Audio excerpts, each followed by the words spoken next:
ఇప్పుడు సర్దార్ కాటనం చాలా గొప్పోడు, మనకు కట్టాడు. అక్కడ ఉండేటువంటి బ్రాహ్మణులు కూడా అతనికి తర్పణ వదులుతారు, అతని పేరు చెప్తారు. చాగంటి గారు కూడా ఆయన బోళ్ళు పొగిడారు. అది మన గొప్పతనం. కానీ అతను ఎందుకు కట్టాడు? ఇక్కడి నుంచి సంపదలు ఎత్తుకెళ్ళడానికి. ఎవరి డబ్బులతో? మన డబ్బులతో. నేను పని చేస్తున్నాను, నీకు ఈ మైక్ గిఫ్ట్గా ఎత్తున్నాను మహేంద్ర, మెచ్చుకో. చరిత్ర రాయి నా మీద. ఎవరిది? నీదే. అది అన్నమాట. సో ఇంగ్లాండు వాడు ఎప్పటికీ శత్రువే. ఎందుకంటే ఈ దేశ నాశనం చేశాడు.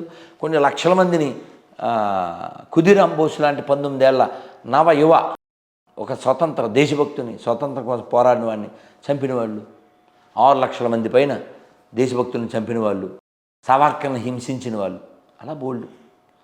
వాళ్ళు ఖచ్చితంగా డెఫినెట్లీ దే ఆర్ ఎనిమీస్. కానీ వాళ్ళు వదిలేక వేలు పెట్టలే. కానీ ఈ దరిద్రులు పద్దాకులు ఎత్తే మన నాశనం కోసమే కదా. కాబట్టి హౌ దే బికమ్ బ్రదర్స్ అది కొంచెం చెప్పాలి. ఎవరన్నా కామెంట్లు పెట్టి నన్ను తిట్టేవాళ్ళు తిట్టండి, ఏం పర్లేదు.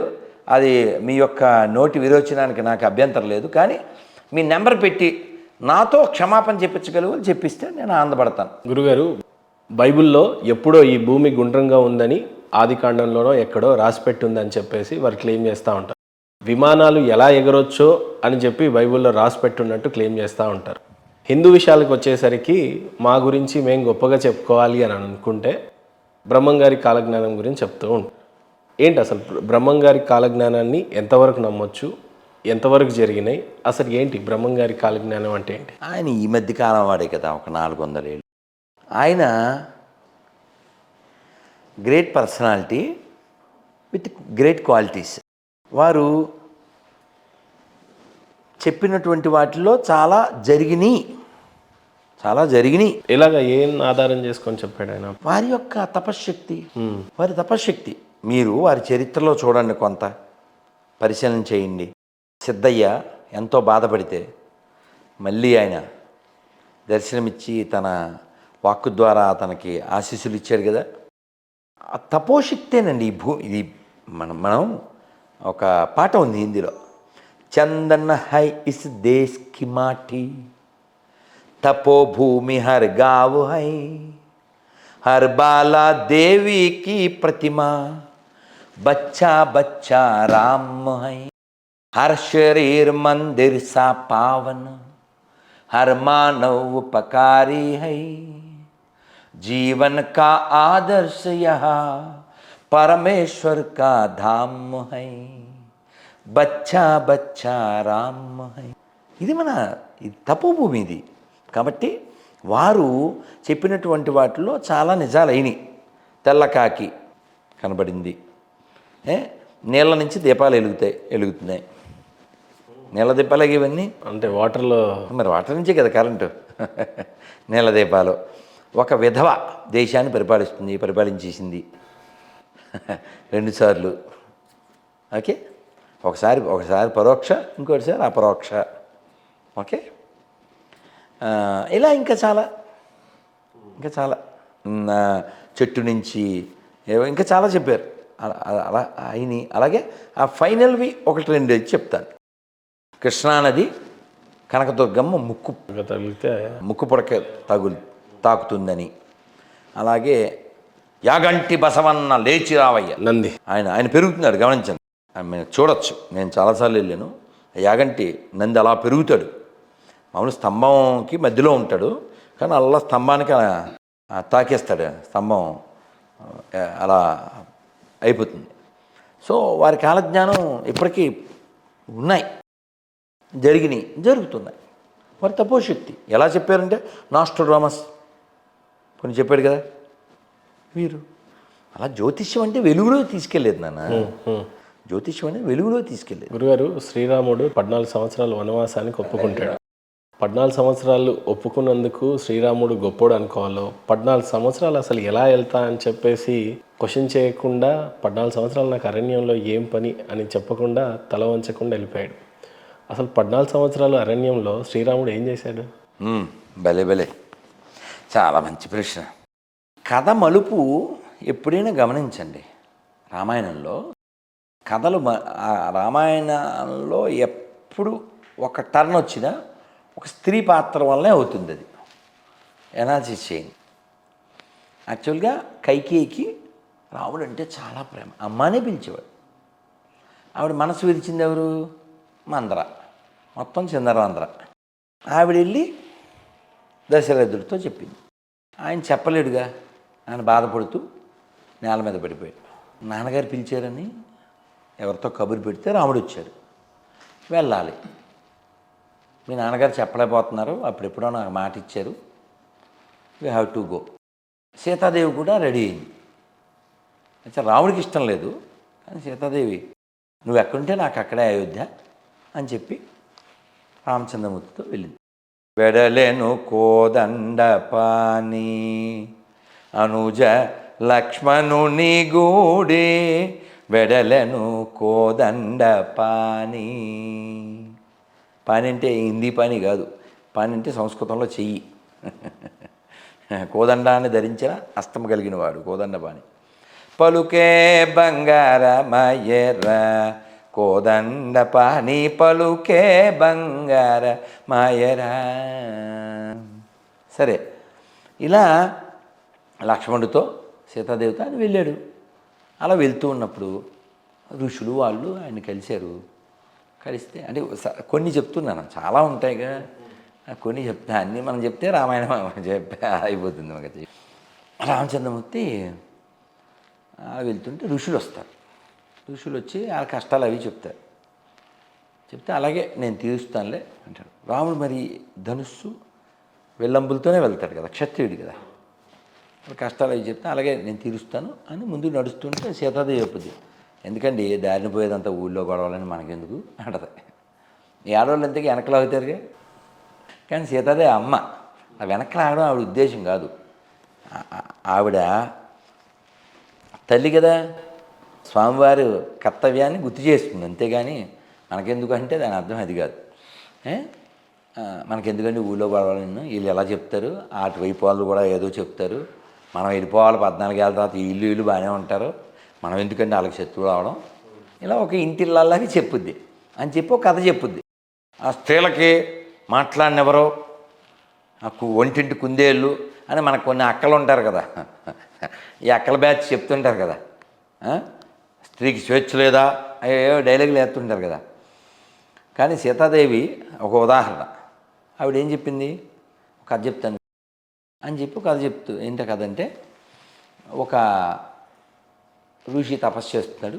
తపస్సు చేస్తుంటే ఇంద్రుడు ఆయన తపస్సు చెడగొట్టడం కోసం ప్రతిసారి ఒకే ఫార్ములా ఉండదు కదా, రమ్మని పంపు మేనకని పంపు అని, ఈ ఫార్ములా మార్చి ఒక మంచి కత్తి తీసుకుని రాజుగారి వేషంలో వెళ్ళి, స్వామీజీ నమస్కారం, ఈ కత్తి మీ దగ్గర పెట్టుకోండి, కత్తిని మీ దగ్గర పెట్టుకోండి,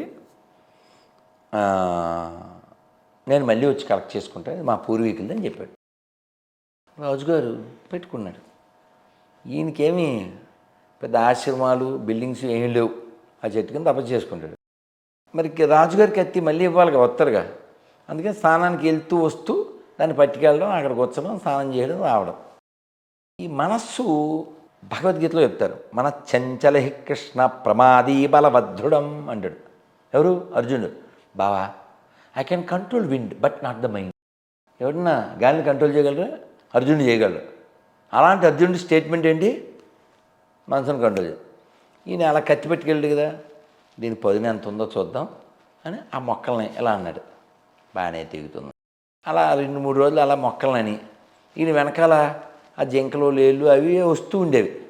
ఓసారి అసలు చూద్దామని కస వేసి జింగనే చెక్ చేశాడు, అది బుక్ అయిపోయింది. ఈయన బుక్ అయిపోయాడుగా, హింస కదా, హింస చేస్తే ఇంక తపస్సు ఏముంది, మంగళం. అంటే ఈ అక్కర్లేని పెట్టుకుంటే అలా మనకి కూడా ఎందుకండి ఇవన్నీ అని ఈ కథ చెప్పింది Sitadevi. If I'm not correct please correct me, no problem. అదే సీతాదేవి మాట్లాడింది రాముడితో, ఏదో చెప్పి అలాగే అని ఊరుకోకుండా, అంటే చర్చ ఉంది. అలా రాముడు చెప్పాడు, నేను క్షత్రియుడిని. క్షత్ అంటే అర్థం ఏంటి? గాయము. క్షత్రియ. త్ర ర అంటే రక్షించుట, మంత్ర. మంత్ర మనస్సుని రక్షించింది మంత్రం. మననా త్రాయితే ఇది మంత్ర. క్షత్రియ గాయం తగలకుండా భుజం లాంటి వాడు కదా క్షత్రియ. నేను రక్షించడం నా బాధ్యత అది. అందుకని ఆ మునికి ఏదో అయింది ఇంకోటి అని కాదు, వీళ్ళందరూ రక్షించాలి. వాళ్ళు నన్ను శరణ వేడారు. రాముడికి ఒక ప్రతిజ్ఞ ఉంది తెలుసా. విభీషణుడు వచ్చినప్పుడు అందరూ సలహా చెప్తారు, ఒక్క హనుమంతుడు తప్ప. వద్దండి వాడు ఎగస్పార్టీ వాడు, వాడికి వద్దొద్దు అంటారు. అంటే రాముడుతో హనుమంతుడు అంటాడు, స్వామి నేను చూశాను, చాలా గొప్ప క్యారెక్టర్ ఆయన, నన్ను చంపేయమని చెప్పి రావణాసుడు చెప్పాడు, కానీ దూతను చంపుట పాడి కాదని, కాబట్టి ఏదైనా శిక్ష వేయమన్నారు. కోతులకి వాలం అంటే తోక, అది ప్రీతికరమైంది కాబట్టి దాన్ని తగలబెట్టమన్నారు. తర్వాత మనం తగలెట్టేసామనుకోండి.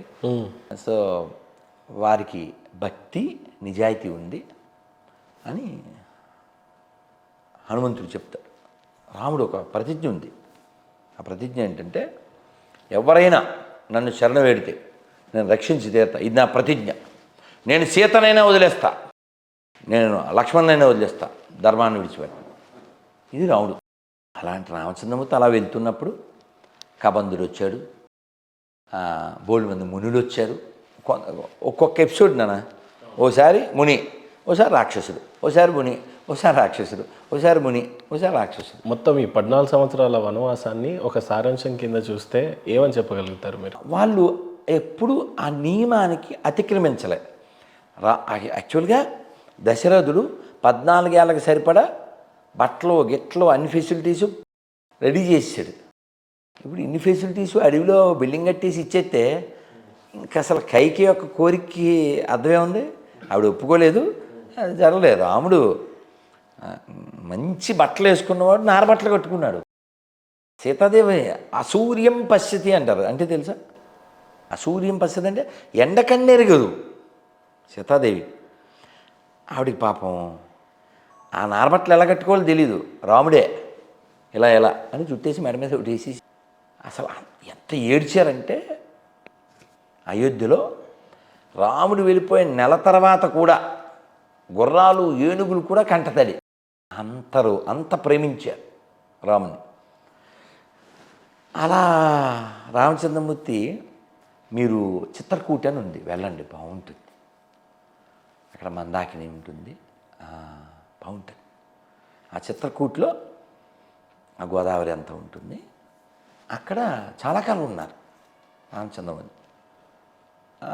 దాదాపు 13 ఏళ్ళు వాళ్ళు సుఖంగా సంతోషంగా అడవుల్లో అలా తిరుగుతూ అలా మునివృత్తిని అవలంబించి. 14 సంవత్సరాల ప్రయాణం ఎక్కడ మొదలైంది, ఎక్కడ ఎండ్ అయింది అన్నట్టు? అయోధ్య నుంచి గంగా నది మీదుగా అలా ప్రయాణం సాగిస్తూ ఉత్తరాది నుంచి దక్షిణాది వైపు అలా వచ్చినప్పుడు మనకి తెలుసుగా చివరి ఎపిసోడ్ 1 year ఉందనగా ఎంటర్ ద డ్రాగన్, రావణాసురుడు వస్తాడు. ఇంక వెతకడం ప్రారంభిస్తారు అన్నదమ్ములు ఇద్దరు. అలా ప్రారంభిస్తే దారిలో ఇక్కడ ఇంకో క్వశ్చన్ గురుగారు. సహజంగా సీతాదేవిని రావణాసుడు అపహరించినప్పుడు ఎక్కడి నుంచి తీసుకెళ్ళాడు, ఎక్కడికి తీసుకెళ్ళి పెట్టాడు అని అంటే, సపోజ్ ఇప్పుడు హైదరాబాద్ నుంచి నిజామాబాద్ పోవాలంటే మధ్యలో మేడ్చల్, కామారెడ్డి, తూప్రాన్ ఇలా చెప్తా ఉంటారు. అలా చెప్పాలి అని అంటే ఎలా తీసుకెళ్ళాడు రావణ? దానికి ఒక మంచి అనాలిసిస్ ఉంది. నేను యాక్చువల్గా అది ఎగ్జాక్ట్లీ నాకు ఇప్పుడు గుర్తులేదు, కానీ దానికి మంచి అనాలిసిస్ అయితే నేను చదివాను. ఆయన రోడ్డు మార్గమా, వాయు మార్గమా? అలా వాయు మార్గమే, అది ఓకే. నేను చెప్పేది ఎగ్జాక్ట్లీ ప్లేస్ కూడా, ఆయన తీసుకెళ్ళిన వే అదైతే ఉంది. అది అలా తీసుకెళ్ళినటువంటి వేను కూడా ఒక వివరణ ఉంది, దానికి మనం ప్రయత్నం చేద్దాం. అయితే రావణాసురుడు తీసుకెళ్ళిన తర్వాత 1 year మొత్తం ఇదంతా నడిచింది, ఈ విషయం అంతా నడిచింది. ఈ కీలకమైనది ఇదే. ఎందుకని? పర్పస్ ఆఫ్ రామావతారం. రాముడు వచ్చింది ఎందుకు? 2, ఒకటి exemplary king, exemplary husband, exemplary father, exemplary son, exemplary friend. ఇన్ని క్యారెక్టర్స్ని కలిగి ఉండి at the same time Ravana వద్ద జరగాలి. మరి అప్పుడు క్రిస్టియన్స్ కూడా అదే క్లెయిమ్ చేస్తారు కదా, ఏంటిది? మానవ రూపంలో జీసస్ ఎందుకు వచ్చాడు అని అంటే మానవుడు ఎలా బతకగలడు అని చెప్పడానికి వచ్చాడు అని చెప్తారు. ఆయన దేవుడు కాదు, ఈయన దేవుడు అని ఎలా అంటారు అని అంటారు కదా. ఒరే నాన్న, మీ నాన్న పేరు ఏంటరే? ఎంతసేపు పెట్టింది? సెకండ్. మీ నాన్న పేరు ఏంటమ్మా? మీ నాన్న పేరు? రాముడిని అడుగు, వెంటనే చెప్తాడు, sir I'm son of Dasharatha అని చెప్తాడు. ఇప్పుడు నువ్వు చెప్పిన క్యారెక్టర్ని అడుగు, వాళ్ళ నాన్న పేరు. ఆయన శక్తితో పుట్టాడు అని చెప్పడానికి నిదర్శనం అంటాడు. నేను దేవుడిని అని చూపించుకోవడానికి, నేను ఆమె స్పర్మ్తో పుట్టలేదు, లేకపోతే సంసారం చేస్తే పుట్టలేదు, ఒక నక్షత్రంగా ఏదో ఒక పవర్ని చూపించడానికి చేశాడు. దాన్ని మీరు కన్సిడర్ చేయరు. ఇప్పుడు చాలామంది అక్రమ సంతానం ఉంటుంది పెళ్ళికి ముందు. పోనీ యేసుప్రభు పుట్టాడు, జన్మించాడు, ఆయన చేయాల్సిన కార్యక్రమాలు చేశాడు, చనిపోయాడు, 3 రోజున తిరిగి లేచాడు, ఆ తర్వాత మళ్ళీ వెళ్ళిపోయారు అని చెప్తారు. మనం త్రిబుల్ ఈ మీద పనిచేయాలి. త్రిబుల్ ఈ అంటే చెప్పానుగా, ఎథిక్స్, ఎపిక్స్, ఎవిడెన్స్. ఇవి ఎవిడెన్సే కదా మరి వాళ్ళు చెప్తున్నారు. ఈ స్టేట్కి నేనే సీఎంని, ఈ పేటకి నేను కాదుగా, మాకు దగ్గర ఎవిడెన్స్లు ఉన్నాయిగా. ఏమున్నాయి? మీరు సీఎం ఎందుకు అవుతారు ఈ రాష్ట్రం? నేను సీఎంని కాదుగా, అలాగే వాడు దేవుడు కూడా కాదు. ఇప్పుడు నేను సీఎంని కాదు అనడానికి ఎవిడెన్స్ ఉందిగా, అలాగే అతను దేవుడు కాదు. దేవుడే అని చెప్పి బైబుల్ ఎవిడెన్స్గా చూపిస్తున్నారుగా.